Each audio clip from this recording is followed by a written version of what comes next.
My name is Chad Belinsky. I'm a partner with Belinsky & Belinsky. I practice in the areas of bankruptcy and business law. Today we are going to be focusing on Chapter 13 bankruptcy. Chapter 13 bankruptcy is commonly referred to as wage earners bankruptcy. The reason why it's called wage earners bankruptcy is because it is meant for individuals who have a regular, steady source of income to repay their debts over a period of 36 to 60 months. A Chapter 13 bankruptcy is generally more complicated than a Chapter 7 bankruptcy because you need to create a detailed budget to make sure that your debts and your income is accurately reflected in the bankruptcy schedules. This payment will be the amount of payment that you have to make for the next 36 to 60 months. So you need to make sure that it's a payment that you can afford and that you'll be able to make for, the long haul, that you're not going to have lapses in the payment. Otherwise, your plan will get kicked out and you'll need to refile your Chapter 13 bankruptcy. Chapter 13 bankruptcy provides a lot of the same protections as a Chapter 7 bankruptcy.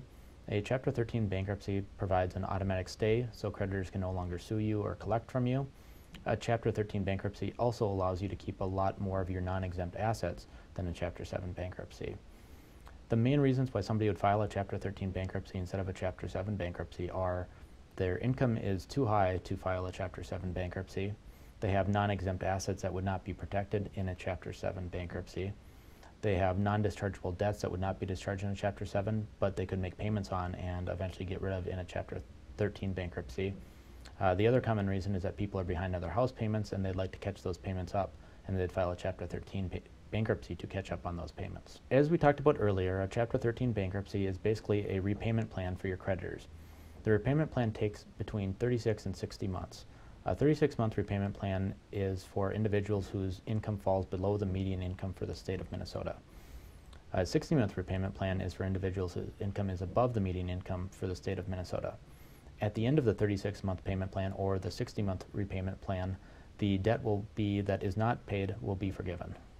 Congress is currently considering amending the current bankruptcy laws to allow homeowners to modify their mortgage or cram down their mortgages in a Chapter 13 bankruptcy.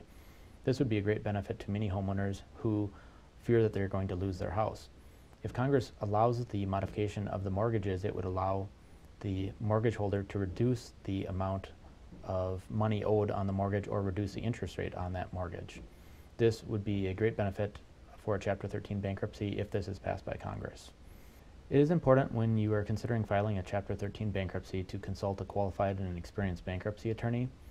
Most of the fees in a Chapter 13 bankruptcy can be paid through the plan, so the first payments that are made into the plan will be paid to your attorney, so it does not make sense to not hire a bankruptcy attorney to handle your case. If you don't hire a bankruptcy attorney to handle your case, the chance of success is extremely low, and it will also make your life a lot more difficult when you go to the Chapter 13's office to meet with a trustee.